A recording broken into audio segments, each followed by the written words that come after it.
First Chronicles 10 is all about the death of Saul. I find it striking that Saul was an anointed king of Israel.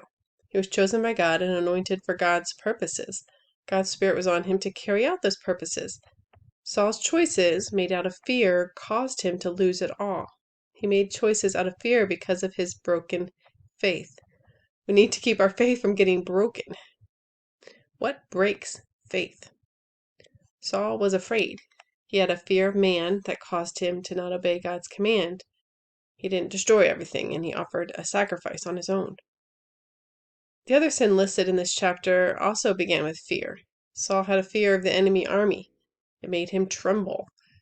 He tried going to God, but God didn't answer, so he took matters into his own hands to get himself an answer as to what to do.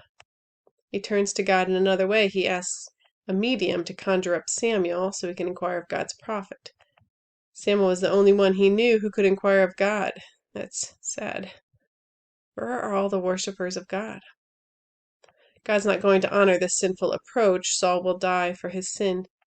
Never try to hear from God through any means other than prayer, Bible study, and abiding in the Spirit of Christ. So are we breaking faith anytime we are afraid?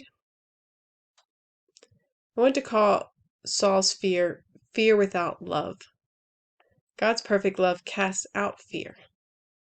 We may feel afraid, but then we turn to God and say, I'm afraid. And we let His love wrap us up in safety so that we can then say, I trust in your love and will not be afraid.